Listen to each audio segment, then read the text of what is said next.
Today, without players who dribble, nothing can be done. Attacking a team that is stuck in its own hole without players who dribble, who do not get you superiority with moves into spaces, is impossible.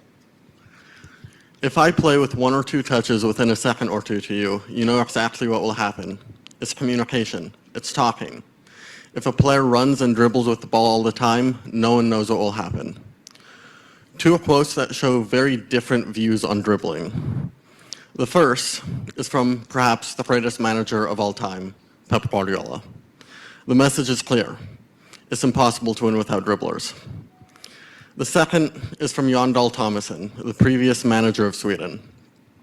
He seems to view dribbling as this disruptive noise in the clear communication of the passing game, unable to be understood and acted upon by teammates. There's this thought that dribbling is an individual action. The outcome is determined solely based on the skill of the attacker versus the skill of the defender. But dribbling exists within a dynamic ecosystem where space and opportunity change as players move.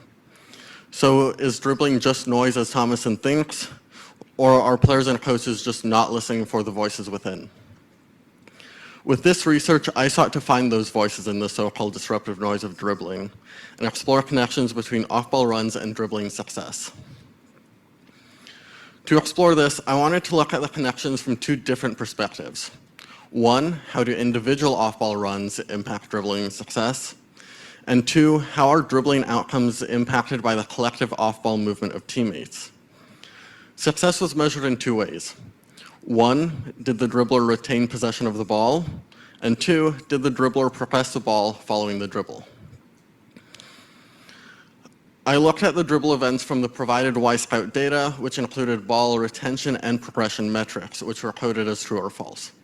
I then used timestamps to extract the data from Skill Corner of all off-ball runs that coincided with the dribbles.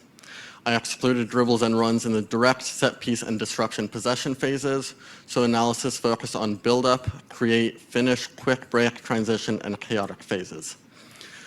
I then used generalized linear mix models to test for the effects of possession phase, run type, vertical channel of the run, and channel difference between the dribble and the run, or how many channels apart they were.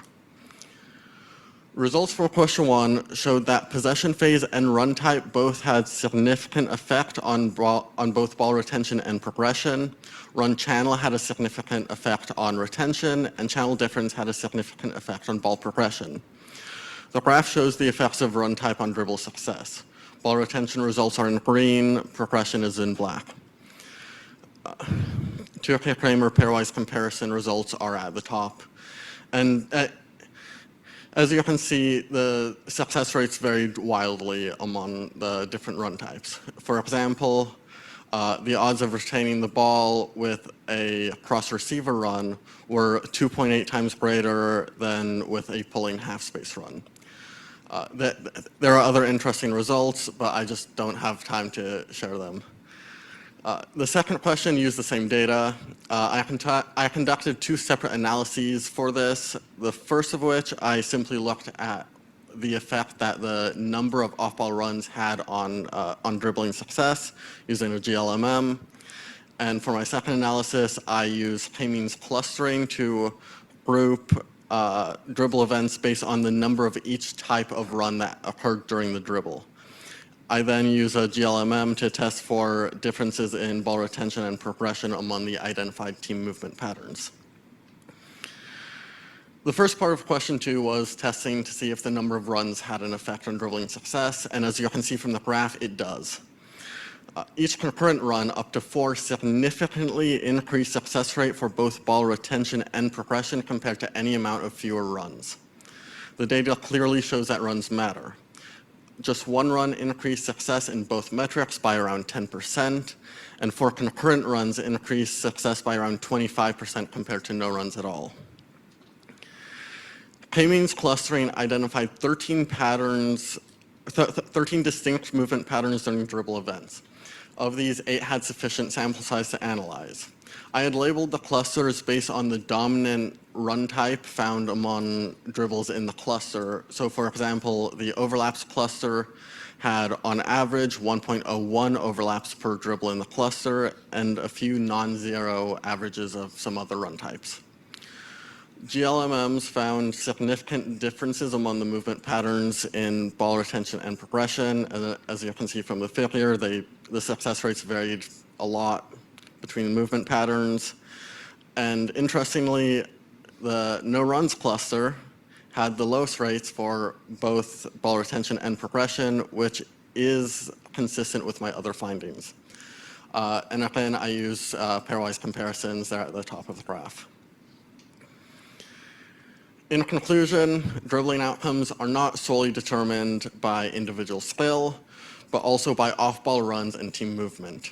All players can be active participants during a teammate's dribble.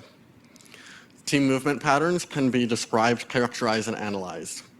8 different patterns with sufficient sample sizes were found, and those can be used to assess individual and team interactions. And because dribbling is affected by team movement, and that team movement can be described and characterized, off-ball and team movement can be taught and implemented in a way to improve the success of dribbling. There are a few limitations of this research. Interactions between factors were not considered because of low sample sizes. This led to situational context such as dribble location and possession phase not really being considered.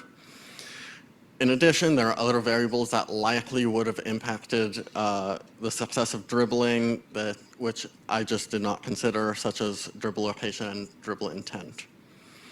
So how can this research be furthered? Additional models can be built that account for more factors and interactions between factors. Other types of data can be used as well. For example, tracking data could be used to show how an off-ball run might create space or different angles for the dribbler.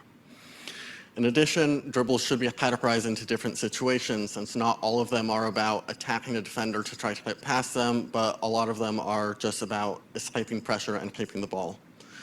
And lastly, and most importantly, once the analyses are refined, the findings can be incorporated into trainings and tactics. The results should be applied.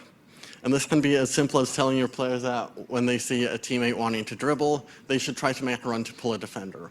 Or it can be more complex, like designing a tactical framework specifically to include dribbling and off-ball runs to support it. In summary, dribbling is not just disruptive noise, it can be a communication. Players just need to be taught how to listen for the voices. Thank you.